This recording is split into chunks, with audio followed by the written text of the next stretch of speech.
ਸਤਿ ਸ਼੍ਰੀ ਅਕਾਲ। ਪੰਜਾਬੀ ਰੇਡੀਓ ਤੇ Punjabi TV USA ਵੇਖ ਸੁਣ ਰਹੇ ਸਾਰੇ ਸਰੋਤਿਆਂ ਦਾ ਬਹੁਤ-ਬਹੁਤ ਸਵਾਗਤ ਹੈ ਇਸ ਸਮੇਂ ਦੇ ਵਿਸ਼ੇਸ਼ ਪ੍ਰੋਗਰਾਮ ਖਬਰ ਤੇ ਨਜ਼ਰ ਦੇ ਵਿੱਚ। ਇਸ ਪ੍ਰੋਗਰਾਮ ਦੇ ਵਿੱਚ ਦੇਸ਼ ਵਿਦੇਸ਼ ਦੇ ਨਾਲ ਜੁੜੀਆਂ ਹੋਈਆਂ ਅਹਿਮ ਖਬਰਾਂ ਤੇ ਪਾਈਦਾ ਚਾਨਣਾ ਤੇ ਖਬਰਾਂ ਦਾ ਵਿਸ਼ਲੇਸ਼ਣ ਕਰਨ ਦੇ ਲਈ ਸਾਡੇ ਨਾਲ ਸਾਥ ਹੁੰਦਾ ਹੈ ਸੀਨੀਅਰ ਪੱਤਰਕਾਰ ਮਿੰਟੂ ਗੁਰੂਸਰੀਆ ਜੀ ਦਾ। ਸਭ ਤੋਂ ਪਹਿਲਾਂ ਕਰਦੇ ਹਾਂ ਪ੍ਰੋਗਰਾਮ ਦੇ ਵਿੱਚ ਉਹਨਾਂ ਦਾ ਨਿੱਘਾ ਸਵਾਗਤ। ਬਹੁਤ-ਬਹੁਤ ਸਵਾਗਤ ਹੈ ਜੀ। ਸ਼ੁਕਰੀਆ ਸਾਰਿਆਂ ਨੂੰ, ਸਤਿ ਸ੍ਰੀ ਅਕਾਲ ਜੀ। ਅੱਜ ਦੇ ਪ੍ਰੋਗਰਾਮ ਦੇ ਸਪਾਂਸਰਸ ਨੇ ਖਾਲਸਾ ਇੰਸ਼ੋਰੈਂਸ। ਲੰਬੇ ਸਮੇਂ ਤੋਂ ਇੰਸ਼ੋਰੈਂਸ ਦੇ ਖੇਤਰ ਦੇ ਵਿੱਚ ਸੇਵਾਵਾਂ ਨਿਭਾ ਰਹੇ ਨੇ। ਤੁਸੀਂ ਵੀ ਸੰਪਰਕ ਕਰ ਸਕਦੇ ਹੋ। ਨੰਬਰ ਹੈ 408 272 2500। ਟਿਰਕਿਆਣਾ ਇਮੀਗ੍ਰੇਸ਼ਨ ਲਾ ਫਰਮ। ਜੇ ਟਿਰਕਿਆਣਾ ਹੁਣਾਂ ਨਾਲ ਸੰਪਰਕ ਕਰ ਸਕਦੇ ਹੋ ਕਿਸੇ ਵੀ ਤਰ੍ਹਾਂ ਦੀ ਇਮੀਗ੍ਰੇਸ਼ਨ ਦੇ ਬਾਬਤ ਸਲਾਹ ਮਸ਼ਵਰਾ ਕਰਨ ਦੇ ਲਈ। Krishan Tanota, Yuba City, Baljinder Singh Nijjar, Woodland. GNLU ਵਾਲੇ ਟਰੱਕ ਵਾਸ਼ ਕਰਦੇ ਨੇ, ਆਇਲ ਚੇਂਜ ਕਰਦੇ ਨੇ, 에ਅਰ ਬ੍ਰੇਕਸ ਦਾ ਕੰਮ ਤਸੱਲੀ ਬਖਸ਼ ਕਰਦੇ ਨੇ। ਤੁਸੀਂ ਇਹਨਾਂ ਦੇ ਕੋਲੋਂ ਨਵੇਂ ਪੁਰਾਣੇ ਟਾਇਰ ਵੀ ਖਰੀਦ ਸਕਦੇ ਹੋ। ਲੋਕੇਸ਼ਨ ਸੈਂਟਾਨੇਲਾ ਦੀ ਹੈ। ਨਿੰਮਾ ਸਹੋਤਾ ਹੋਣਾ ਦਾ ਨੰਬਰ ਹੈ 209 277 0113। Jaswinder Singh Nagra, Roswell, Avtar Singh Sangha, Yuba City, Baldev Singh Kang, Yuba City. ਬਹੁਤ ਬਹੁਤ ਧੰਨਵਾਦ ਹੈ ਇਹਨਾਂ ਸਾਰੇ ਸਪਾਂਸਰਸ ਦਾ। ਰੁਕ ਕਰਦੇ ਹਾਂ ਖਬਰਾਂ ਦਾ। ਮਿੰਟੂ ਜੀ, ਸਭ ਤੋਂ ਪਹਿਲੀ ਖਬਰ ਤੇ ਪਾਇਓ ਚਾਨਣਾ। ਹਰਿਆਣਾ ਦੇ CM ਬੋਲੇ ਨੇ ਕਿ ਕਾਰਵਾਈ ਜ਼ਰੂਰ ਹੋਵੇਗੀ।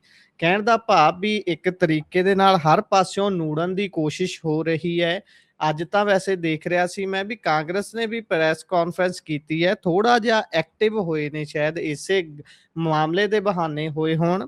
ਪਰ ਅਗਲੇ ਕਹਿੰਦੇ ਵੀ ਭਾਈ ਇਹਨਾਂ ਦਾ ਕਰੋ ਬਾਈਕਾਟ ਤੇ ਹਰ ਸੰਭਵ ਕਾਰਵਾਈ ਹੋਣੀ ਚਾਹੀਦੀ ਹੈ। ਗੁਰਪ੍ਰੀਤ, ਕਾਂਗਰਸ ਦਾ ਜਿੱਥੋਂ ਤੱਕ ਸਵਾਲ ਹੈ ਤੁਹਾਡਾ ਬੜਾ ਮਹੱਤਵਪੂਰਨ ਮਾਮਲਾ ਬਣ ਜਾਂਦਾ ਹੈ। ਇਹਦੇ ਵਿੱਚ ਨਾ ਇੱਕ ਗੱਲ ਆ, ਅਸਲ ਦੇ ਵਿੱਚ ਕੀ ਆ ਕਿ ਸੁਖਪਾਲ ਖਹਿਰਾ ਨੇ ਇੰਨੀ ਜ਼ਿਆਦਾ ਅਗਰੈਸਿਵ ਤਰੀਕੇ ਦੇ ਨਾਲ ਇਸ ਮਾਮਲੇ ਦੀ ਪੈਰਵਾਈ ਕੀਤੀ ਕਿ ਭਗਵੰਤ ਮਾਨ ਸਮਝ ਨਹੀਂ ਸਕੇ ਕਿ ਬਣ ਕੀ ਰਿਹਾ। ਇਸ ਤੋਂ ਇਲਾਵਾ ਵਿਕਰਮ ਮਜੀਠੀਆ, ਇਹ ਦੋ ਐਸੇ ਬੰਦੇ ਸਨ ਜਿਨ੍ਹਾਂ ਨੇ ਸਰਕਾਰ ਨੂੰ ਬਿਲਕੁਲ ਬੈਕਫੁੱਟ ਤੇ ਲੈ ਆਂਦਾ। ਗੁਰਪ੍ਰੀਤ, ਇਹਦੇ 'ਚ ਕੋਈ ਸ਼ੱਕ ਨਹੀਂ, ਕੋਈ ਦੋ ਰਾਏ ਨਹੀਂ ਹੈ। ਤਾਂ ਹੁੰਦਾ ਕੀ ਹੈ ਕਿ ਜਦੋਂ ਇਸ ਤਰ੍ਹਾਂ ਦੀ ਗੱਲ ਚੱਲਦੀ ਹੈ ਤਾਂ ਪਰਚਾ ਤੱਕ ਹੋ ਗਿਆ, ਸਰਕਾਰ ਝੂਠੀ ਪੈ ਗਈ ਵਚਨਾਂ ਤੋਂ। ਤਾਂ ਸਵਾਲ ਅੰਦਰੇ ਅੰਦਰ ਕਾਂਗਰਸ ਦੇ ਵਿੱਚ ਵੀ ਖੁੜਕਣ ਲੱਗਾ ਕਿ ਬਈ ਚੰਨੀ ਸਾਹਿਬ ਕਿਉਂ ਨਹੀਂ ਬੋਲਦੇ, ਰਾਜਾ ਵੜਿੰਗ ਕਿਉਂ ਨਹੀਂ ਬੋਲਦੇ, ਰੰਧਾਵਾ ਐਂਡ ਬਾਜਵਾ ਕਿਉਂ ਨਹੀਂ ਬੋਲਦੇ। ਜਦ ਇਸ ਸਵਾਲ ਨੇ ਅੰਦਰੇ ਅੰਦਰ ਘੁੰਮਣੀ ਭਮੀਰੀਏ ਤੋਂ ਘੁੰਮੀ ਜਾ ਵਾਲਾ ਹਿਸਾਬ ਕੰਮ ਕੀਤਾ, ਤਦ ਜਾ ਕੇ ਲੱਗਿਆ ਕਿ ਕਾਂਗਰਸ ਨੂੰ ਇੱਕ ਜੁਟਤਾ ਦੇ ਨਾਲ ਇਹ ਮੁੱਦਾ ਚੁੱਕਣਾ ਚਾਹੀਦਾ, ਕਿਉਂਕਿ ਇਹ ਮੁੱਦਾ ਹੁਣ ਸਧਾਰਨ ਮੁੱਦਾ ਨਹੀਂ ਹੈ ਗੁਰਪ੍ਰੀਤ। ਸਧਾਰਨ ਪਰਿਸਥਿਤੀ 'ਚ ਇਹ ਮੁੱਦਾ ਉਸ ਵੇਲੇ ਸੀ ਜਦੋਂ ਇਹ ਇੱਕ ਮਹਿਜ਼ ਵੀਡੀਓ ਦਾ ਵਿਵਾਦਤ ਮਾਮਲਾ ਸੀ, ਜਿਹਦੇ ਤੇ ਕੋਈ ਤਸਦੀਕਤਾ, ਜਿਹਦੇ ਤੇ ਕੋਈ ਕਾਊਂਟਰ ਤਸਦੀਕਤਾ ਜਾਂ ਫਿਰ ਉਹਦੀ ਫਰਜ਼ੀ ਰਿਪੋਰਟ ਦਾ ਮਾਮਲਾ ਨਹੀਂ ਸੀ ਆਇਆ। ਉਦੋਂ ਤੱਕ ਸਧਾਰਨ ਪਰਿਸਥਿਤੀ ਦੇ ਵਿੱਚ ਸਧਾਰਨ ਪੋਜੀਸ਼ਨ 'ਚ ਖਲੋਤਾ ਮਾਮਲਾ ਸੀ। ਪਰ ਕਿਉਂਕਿ ਹੁਣ ਤੁਸੀਂ ਜੇ ਦੇਖੋਗੇ ਤਾਂ ਮਾਮਲਾ ਜਿਹੜਾ ਹੈ ਉਹ ਇੱਕ ਧਾਰਮਿਕ ਸੰਸਥਾ ਨੂੰ ਝੂਠਿਆਂ ਕਰਨ ਦਾ ਬਣ ਗਿਆ ਤੇ ਉਹਦੇ ਵਿੱਚ ਪੰਜਾਬ ਦੀ ਕਾਂਗਰਸ ਦਾ ਇੱਕ ਤਰ੍ਹਾਂ ਨਾਲ ਮੌਕਾ ਵੀ ਹੈ, ਕਿਉਂਕਿ ਕਾਂਗਰਸ ਨੂੰ ਤੁਹਾਨੂੰ ਪਤਾ ਹੀ ਹੈ ਅਕਾਲੀ ਐਂਟੀ ਸਿੱਖ ਕਹਿੰਦੇ ਨੇ, ਖਾਸ ਤੌਰ ਤੇ ਦਰਬਾਰ ਸਾਹਿਬ ਹਮਲੇ ਦੇ ਮਾਮਲੇ ਦੇ ਵਿੱਚ ਜਾਂ ਹੋਰ 84 ਕਤਲੇਆਮ ਹੋ ਗਿਆ ਜਾਂ ਜੋ ਵੀ ਪੰਜਾਬ ਦਾ ਇੰਸਰਜੈਂਸੀ ਦਾ ਦੌਰ ਆ, ਉਹ ਸਾਰਾ ਜਮਾਤ ਇਹਨਾਂ ਦੇ ਸਿਰ ਤੇ ਮੜਿਆ ਜਾਂਦਾ ਹੈ। ਤਾਂ ਉਹਨਾਂ ਨੂੰ ਲੱਗਿਆ ਕਿ ਇੱਕ ਮੌਕਾ ਹੈ, ਇਹ ਇੱਕ ਮੌਕਾ ਹੈ ਕਿ ਅਸੀਂ ਅਤੀਤ ਤੋਂ ਹੁਣ ਅੱਗੇ ਵਧੀਏ। ਯਾਨੀ ਜਿਹੜੀ ਪੰਜਾਬ ਦੀ ਇਕਾਈ ਆ ਉਹਦੇ ਵਿੱਚ ਸਿੱਖ ਲੀਡਰ ਨੇ ਖਾਸ ਤੌਰ ਤੇ ਜਿਹੜੇ, ਉਹ ਇਸ ਗੱਲ ਦੀ ਅਗਵਾਈ ਕਰਨ ਕਿ ਬਈ ਅਸੀਂ ਪੰਥਕ ਮਾਮਲੇ ਦੇ ਵਿੱਚ ਇੱਥੋਂ ਦੇ ਸਥਾਨਕ ਲੀਡਰ ਜਿਹੜੇ ਆ ਉਹ ਆਪਣੇ ਧਰਮ ਦਾ, ਮਰਿਆਦਾ ਦਾ, ਸਿਧਾਂਤ ਦਾ ਜੇ ਮਸਲਾ ਆਏਗਾ ਤਾਂ ਅਸੀਂ ਆਪਣਾ ਸਟਾਂਸ ਲੈ ਕੇ ਖੇਡਾਂਗੇ। ਯਾਨੀ ਇਹ ਪ੍ਰਭਾਵ ਦੇਣ ਦਾ ਜਦੋਂ ਸਮਾਂ ਜਚਿਆ ਤਾਂ ਫਿਰ ਪ੍ਰੈਸ ਕਾਨਫਰੰਸ ਹੋ ਗਈ। ਸਮਝੇ ਤੁਸੀਂ? ਵੈਸੇ ਥੱਲੇ ਜਾ ਕੇ ਜੇ ਤੁਸੀਂ ਕਮੈਂਟ ਦੇਖੋਗੇ ਤਾਂ ਆਮ ਆਦਮੀ ਪਾਰਟੀ ਵਾਲੇ ਤੇ ਕਮੈਂਟ ਕਰ ਰਹੇ ਨੇ ਨਾ ਕਿ ਬਈ ਤੁਸੀਂ ਦਰਬਾਰ ਸਾਹਿਬ ਜਾਂ ਇਹ ਕੀਤਾ ਉਹ ਕੀਤਾ। ਤਾਂ ਇਹਦਾ ਮਤਲਬ ਇਹ ਆ ਕਿ ਅੱਜ ਦੀ ਜਿਹੜੀ ਜਨਰੇਸ਼ਨ ਹੈ ਤਾਂ ਉਸਨੂੰ ਜਿਵੇਂ ਮਿੱਥ ਕੇ ਕਿਹਾ ਜਾਂਦਾ ਕਿ ਦਾ ਕਹੋ ਵੀ ਇਸ ਮੁੱਦੇ ਤੋਂ ਪਿੱਛੇ ਲੈ ਜਾਓ ਇਹਨਾਂ ਨੂੰ ਧੱਕ ਕੇ, ਤਾਂ ਉਹ ਵੀ ਕੰਮ ਚੱਲਿਆ ਨਾਲ। ਲਿਹਾਜ਼ਾ ਫਿਰ ਇਸ ਮਾਮਲੇ ਦੇ ਵਿੱਚ ਆ ਜਾਈਏ ਹੁਣ ਅਪਡੇਸ਼ਨ ਤੇ। ਬਲਤੇਜ ਪੰਨੂ ਆਏ ਨੇ ਬੜੇ ਇੰਤਜ਼ਾਰ ਦੇ ਬਾਅਦ, ਇੰਤਹਾ ਕਰਦੀ ਇੰਤਜ਼ਾਰ ਕੀ ਆਏ। ਤੁਸੀਂ ਦੇਖੋ ਅੱਜ ਉਹਨਾਂ ਦੀ ਦਸਤਾਰ ਦਾ ਜਾਂ ਉਹਨਾਂ ਦੀ ਜੈਕਟ ਦਾ ਕਲਰ ਵੀ ਚੇਂਜ ਸੀਗਾ। ਅਮੂਮਨ ਉਹਨਾਂ ਦਾ ਜਿਹੜਾ ਪਾਰਟੀ ਦਾ ਰਵਾਇਤੀ ਦਸਤਾਰ ਦਾ ਰੰਗ ਹੈ, ਹਾਲਾਂਕਿ ਮੈਂ ਦਸਤਾਰ ਤੇ ਟਿੱਪਣੀ ਨਹੀਂ ਕਰਾਂਗਾ, ਕੁਝ ਲੋਕ ਉਹਨਾਂ ਦੇ ਮਤਲਬ ਕਿ ਸਰੀਰਕ ਬਣਤਰ ਨੂੰ ਖਾਸ ਤੌਰ ਤੇ ਸਿਰ ਦੇ ਮਾਮਲੇ 'ਚ ਜਾਂ ਦਸਤਾਰ ਦੇ ਮਾਮਲੇ 'ਚ ਟਰੋਲ ਕਰ ਰਹੇ, ਮੈਂ ਉਹਨਾਂ ਨੂੰ ਗਲਤੀ ਮੰਨਾਂਗਾ, ਮੈਂ ਸਹੀ ਨਹੀਂ ਮੰਨਾਂਗਾ, ਕਿਉਂਕਿ ਜਿਸ ਨੇ ਵੀ ਦਸਤਾਰ ਸਜਾ ਲਈ ਤਾਂ ਮੇਰੇ ਖਿਆਲ ਦੇ ਨਾਲ ਬਸ ਠੀਕ ਹੈ। ਅੱਛਾ, ਗੱਲ ਇਹ ਆ ਕਿ ਬਲਤੇਜ ਪੰਨੂ ਨੇ ਵੀ ਅੱਜ ਮਾਨ ਸਾਹਿਬ ਨੂੰ ਖੁੱਲ ਕੇ ਡਿਫੈਂਡ ਨਹੀਂ ਕੀਤਾ। ਜੇ ਤੁਸੀਂ ਗੌਰ ਨਾਲ ਉਹ ਪੀਸੀ ਸੁਣੀ ਹੋਵੇ, ਈਵਨ ਦੈਟ ਕਿ ਜਦ ਉਹਨਾਂ ਨੇ ਪੀਸੀ ਖਤਮ ਕਰ ਦਿੱਤੀ, ਫੇਕ ਵੀਡੀਓ ਕਹਿ ਦਿੱਤੇ, ਜਾਂ ਆਪਦੀਆਂ ਪ੍ਰਾਪਤੀਆਂ, ਜਾਂ ਵੀ ਕਿਵੇਂ ਸੱਥਾਂ 'ਚ ਇਕੱਠ ਉਮੜ ਰਿਹਾ ਹੈ, ਕਿਵੇਂ ਵਿਰੋਧੀ ਕਾਂ ਇਕੱਠੇ ਹੋ ਗਏ ਕਾਵਾਂ ਰੌਲੀ ਪਾਉਣ ਲਈ, ਬਸ ਇਹ ਗੱਲਾਂ ਕਰਕੇ ਅਖੀਰ ਦੇ ਵਿੱਚ ਜਦ ਉੱਠਣ ਲੱਗੇ ਤਾਂ ਇੱਕ ਪੱਤਰਕਾਰ ਨੇ ਜਦ ਇਹ ਸਵਾਲ ਕੀਤਾ, ਨਾਲ ਦੀ ਨਾਲ ਨੋਟ ਕਰਨ ਵਾਲੀ ਗੱਲ ਹੈ, ਦੇਖੋ ਕਿੱਡਾ ਮੈਨੇਜ ਮੀਡੀਆ ਹੈ। ਮੈਂ ਅੱਗੇ ਜਾ ਕੇ ਫਿਰ ਦੱਸਦਾ ਤੁਹਾਨੂੰ, ਇਹਦੇ ਤੇ ਕੁਝ ਤਫਸੀਲ ਦੇ ਨਾਲ ਸੁਣਨ ਦੀ ਜ਼ਰੂਰਤ ਰੱਖੋ, ਤੁਹਾਨੂੰ ਸਾਰੇ ਸਵਾਲ ਜਿਹੜੇ ਤੁਹਾਡੇ ਜ਼ਿਹਨ ਦੇ ਨੇ ਕ੍ਰਿਸਟਲ ਕਲੀਅਰ ਉਹਦੇ ਜਵਾਬ ਮਿਲ ਜਾਣੇ ਆ। ਮੈਨੇਜ ਮੀਡੀਆ ਇਸ ਕਦਰ ਕਿ ਆਮ ਆਦਮੀ ਪਾਰਟੀ ਤੋਂ ਸਟ੍ਰੀਮ ਲੈ ਕੇ ਜਿਹੜੇ ਲਾਈਵ ਕਰਦੇ ਨੇ, ਥਰਡ ਪਾਰਟੀ ਕੰਟੈਂਟ ਤੁਸੀਂ ਤੇ ਚੰਗੀ ਤਰ੍ਹਾਂ ਸਮਝਦੇ ਹੋ ਨਾ, ਤਾਂ ਉਹ ਸਟ੍ਰੀਮਿੰਗ ਉੱਥੇ ਹੀ ਰੁਕ ਗਈ ਜਦੋਂ ਉਹ ਸਵਾਲ ਆਇਆ। ਕਮਾਲ ਦੇਖੋ। ਅੱਛਾ, ਅੱਜ ਤੁਸੀਂ ਵੱਡੇ ਵੱਡੇ ਅਖਬਾਰ ਦੇਖ ਲਓ, ਪੰਜਾਬੀ ਟ੍ਰਿਬਿਊਨ, ਸਪੋਕਸਮੈਨ, ਕਾਮਰੇਡਾਂ ਦਾ ਨਵਾਂ ਜ਼ਮਾਨਾ, ਜਾਂ ਇਸ ਤੋਂ ਇਲਾਵਾ ਤੁਸੀਂ ਦੈਨਿਕ ਸਵੇਰਾ ਚੱਕ ਲਓ, ਭਾਸਕਰ ਤੇ ਜਾਗਰਣ ਨੂੰ ਛੱਡ ਦਿਓ, ਐਗਜ਼ਾਮਟ ਉਹ ਇਸ ਮਾਮਲੇ ਦੇ ਵਿੱਚ ਕਹਿ ਲਓ ਕਿ ਉਹਨਾਂ ਨੂੰ ਆਪਾਂ ਦੇਵਾਂਗੇ ਕਿਉਂਕਿ ਉਹਨਾਂ ਨੇ ਰਿਪੋਰਟਿੰਗ ਅੱਛੀ ਕੀਤੀ ਹੈ। ਤਾਂ ਦੂਜੇ ਅਖਬਾਰ ਜਾਂ ਤਾਂ ਉਹਨਾਂ ਨੇ ਇਹ ਸਟੋਰੀ ਲਾਈਓ ਹੀ ਨਹੀਂ, FIR ਹੋ ਗਈ ਸਰਕਾਰ ਦੇ ਵਿਰੁੱਧ, ਜਾਂ ਉਹਨਾਂ ਨੇ ਬੜੀ ਚਲਾਕੀ ਦੇ ਨਾਲ ਉਸ ਖਬਰ ਨੂੰ ਬਿਲਕੁਲ ਹਾਸ਼ੀਏ ਤੇ ਸੁੱਟ ਦਿੱਤਾ ਪਿਛਾਂ ਜਾ ਕੇ। ਤਾਂ ਮਤਲਬ ਇਹ ਅਖਬਾਰ ਤੇ ਸਰਕਾਰ ਦੋਨੇ ਹੀ ਬੈਕਫੁੱਟ ਤੇ ਚਲੇ ਗਏ, ਅਖਬਾਰ ਉਹ ਜਿਹੜੇ ਸਰਕਾਰ ਬੰਨੀ ਉਹ ਖੇਡਦੇ ਆ। ਅੱਛਾ, ਇਸ ਮਾਮਲੇ 'ਚ ਅੱਗੇ ਆ ਜਾਓ, ਮਾਨ ਸਾਹਿਬ ਨੂੰ ਖੁਦ ਆਪਣੇ ਆਪ ਨੂੰ ਡਿਫੈਂਡ ਕਰਨਾ ਪੈ ਰਿਹਾ। ਮੈਂ ਇਸ ਮੁੱਦੇ ਦੀ ਸੰਵੇਦਨਾ, ਇਸ ਮੁੱਦੇ ਦੀ ਗੰਭੀਰਤਾ ਮੈਂ ਆਡੀਅנס ਨੂੰ ਇੱਥੇ ਹੀ ਲਿਆ ਕੇ ਦੱਸਣਾ ਚਾਹੁੰਦਾ ਕਿ ਤੁਸੀਂ ਦੇਖ ਲਓ, ਕੇਜਰੀਵਾਲ, ਸਿਸੋਦੀਆ ਐਂਡ ਪਾਰਟੀ ਕੋਈ ਡਿਫੈਂਡ ਕਰਨ ਵਾਸਤੇ ਅੱਗੇ ਨਹੀਂ ਆ ਰਿਹਾ, ਕੋਈ ਅੱਗੇ ਨਹੀਂ ਆ ਰਿਹਾ। ਇੰਟਰਸਟਿੰਗ ਗੱਲ ਹੈ, ਈਵਨ ਦੈਟ ਕਿ ਅੱਜ ਮਿੱਤਰ ਪਿਆਰਾ ਬਲਤੇਜ ਪੰਨੂ ਉਹ ਵੀ ਜ਼ਿਆਦਾ ਡਿਫੈਂਡ ਨਹੀਂ ਕਰ ਸਕੇ। ਪਰ ਦੂਜੇ ਐਂਡ ਤੋਂ ਜੇ ਤੁਸੀਂ ਦੇਖੋਗੇ ਤਾਂ ਇਹਨਾਂ ਦੇ ਚਿਹਰੇ ਦੀ ਰੰਗਤ ਹੈ ਬਿਆ CM ਸਾਹਿਬ ਦੀ, ਤਾਂ CM ਸਾਹਿਬ ਆਉਂਦੇ ਨੇ, ਕਹਿੰਦੇ ਨੇ ਕਿ ਫੇਕ ਵੀਡੀਓ ਹੈ ਜੀ, ਮੇਰੀ ਸਰੀਰਕ ਬਣਤਰ ਨਹੀਂ ਨਾਲ ਰਲਦੀ ਜੀ। ਫਿਰ ਇਸ ਤੋਂ ਇਲਾਵਾ ਉਹ ਕਹਿੰਦੇ ਨੇ ਕਿ ਕਾਂਗਰਸੀ, ਅਕਾਲੀ ਤੇ ਭਾਜਪਾ ਇਹ ਗੱਠਜੋੜ ਕਰ ਬੈਠੇ ਆ। ਯਾਨੀ ਉਹਨਾਂ ਨੇ ਵੀ ਇੱਕ ਵੀ ਤੱਥਾਤਮਕ ਸਫਾਈ ਨਹੀਂ ਪੇਸ਼ ਕੀਤੀ ਗੁਰਪ੍ਰੀਤ। ਉਹ ਕਹਿੰਦੇ ਕਿ ਬਈ ਇਹਦੇ ਨਾਲ ਤੇ ਭਾਜਪਾ ਨੰਗੀ ਹੋ ਗਈ ਆ ਕਿ ਉਹਨਾਂ ਨੇ ਹੀ ਸਾਡਾ ਜਿਹੜਾ ਉਹ ਲੈਬ ਵਾਲਾ ਉਹ ਚੁੱਕ ਲਿਆ। ਸਰ, ਲੈਬ ਵਾਲਾ ਚੁੱਕਿਆ ਨਹੀਂ, ਲੈਬ ਵਾਲਾ ਸ਼ਿਕਾਇਤਕਰਤਾ ਬਣਿਆ। ਉਹ ਵੀ ਸੁਣ ਲਓ। ਉਸ ਬੰਦੇ ਦੀ ਮੈਂ ਅੱਜ ਸਵੇਰੇ ਫੋਟੋ ਕੱਢੀ, ਉਹ ਤਾਂ ਰਾਜਨਾਥ ਸਿੰਘ ਨਾਲ ਹੈ। ਫਿਰ ਮੈਂ ਉਹਦੇ ਬਾਰੇ ਹੋਰ ਪਤਾ ਕੀਤਾ, ਉਹ ਫੋਰੈਂਸਿਕ ਹੈਗਾ ਐਕਸਪਰਟ, ਪਰ ਉਹ ਪੈਸੇ ਲਈ ਕੁਝ ਵੀ ਕਰ ਸਕਦਾ। ਐਸੀ ਉਹਦੇ ਨਾਲ ਇੱਕ ਵਿਅਕਤਿਤਵ ਦੀ ਪਰਛਾਈ ਵੀ ਜੁੜਦੀ ਆ। ਤੁਸੀਂ ਉਸ ਬੰਦੇ ਨੂੰ ਅਪਰੋਚ ਕਿਉਂ ਕੀਤਾ? ਤੁਸੀਂ ਚੰਡੀਗੜ੍ਹ ਦੀ CFSL ਜਿਹੜੀ ਆ ਉੱਥੋਂ ਜਾਂਚ ਕਰਵਾ ਲੈਂਦੇ। ਕਟਾਰੂ ਚੱਕ ਵਾਲੀ ਵੀ ਵੀਡੀਓ ਤੇ ਉੱਥੋਂ ਹੀ ਚੈੱਕ ਹੋਈ ਸੀ ਨਾ, ਤੁਹਾਨੂੰ ਇਹਦੇ ਕੋਲ ਜਾਣ ਦੀ ਕੀ ਲੋੜ ਸੀ? ਇੱਥੋਂ ਇੱਕ ਗੱਲ ਹੋਰ ਸਾਫ਼ ਹੋ ਗਈ। ਅੱਜ ਮਾਨ ਸਾਹਿਬ ਮੰਨ ਗਏ ਕਿ ਉਹਨਾਂ ਦੇ ਕੋਲ ਇਸ ਤੋਂ ਪਹਿਲਾਂ ਕੋਈ ਜਾਂਚ ਰਿਪੋਰਟ ਨਹੀਂ ਸੀ। ਮਤਲਬ ਪਰਚਾ ਵੀ ਇਹਨਾਂ ਨੇ ਬਿਨਾਂ ਜਾਂਚ ਰਿਪੋਰਟ ਤੋਂ, ਤੇ ਜਿਹੜਾ ਕੋਰਟ ਦਾ ਕੰਟੈਂਟ ਰਿਮੂਵਲ ਆਰਡਰ ਸੀ ਉਹ ਵੀ ਬਿਨਾਂ ਜਾਂਚ ਤੋਂ। ਯਾਨੀ ਤੁਸੀਂ ਦੇਖੋ ਕਿ ਇੱਕ ਚੀਜ਼ ਨੂੰ ਲੁਕਾਉਣ ਵਾਸਤੇ ਕਿੰਨੀਆਂ ਚੀਜ਼ਾਂ ਨੂੰ ਨੰਗਿਆਂ ਕਰ ਰਹੇ ਨੇ, ਕਿੰਨੀਆਂ ਚੀਜ਼ਾਂ ਨੂੰ। ਤਾਂ ਕਹਿਣ ਦਾ ਮਤਲਬ ਇਹੋ ਹੈ ਜਨਾਬ ਕਿ ਇਹਨਾਂ ਨੇ ਸਫਾਈ ਦਿੱਤੀ, ਪਰ ਦੂਜੇ ਪਾਸੇ ਨਾਇਬ ਸੈਣੀ ਕਿੱਥੇ ਟਲਦੇ ਨੇ? ਨਾਇਬ ਸੈਣੀ ਅੱਜ ਆਏ ਮੁਕਤਸਰ ਵਾਲੀ ਸਾਈਡ, ਉਹਨਾਂ ਨੇ ਆਖਿਆ ਵਸ਼ ਕਾਰਵਾਈ ਹੋਏਗੀ, ਇਹਦੇ ਤੇ ਕਾਰਵਾਈ ਹੋਏਗੀ। ਕਾਰਵਾਈ ਦਾ ਮਤਲਬ ਕੀ ਹੈ ਗੁਰਪ੍ਰੀਤ? ਕਾਰਵਾਈ ਦਾ ਮਤਲਬ ਇਹ ਆ ਕਿ ਜਿਹੜਾ ਇਹਨਾਂ ਦਾ ਇੱਕ ਮੇਨ ਅਫਸਰ ਆ ਜਾਂ ਦੂਸਰਾ ਉਹਦਾ ਅਸਿਸਟੈਂਟ ਆ, ਉਹਨਾਂ ਨੂੰ ਸੱਦ ਲਿਆ ਜਾਏਗਾ। ਇਹੀ ਕਾਰਵਾਈ ਆ। ਕਾਰਵਾਈ ਇਹੀ ਨਹੀਂ ਹੈ, ਕਾਰਵਾਈ ਇਸ ਗੱਲ ਤੇ ਵੀ ਹੋ ਸਕਦੀ ਹੈ ਕਿ ਉਹ ਪੈਸਾ ਕਿੱਥੋਂ ਆਇਆ ਤੇ ਕੀ ਉਹ 10 ਲੱਖ ਦੀ ਜਿਹੜੀ ਟ੍ਰਾਂਜੈਕਸ਼ਨ ਹੋਈ ਆ, ਜਿਹੜੀ ਰੈਕਡ ਤੇ ਆ, ਇਸ ਤੋਂ ਇਲਾਵਾ ਕੋਈ ਉਹ 2 ਨੰਬਰ ਦਾ ਪੈਸਾ ਵੀ ਆਇਆ।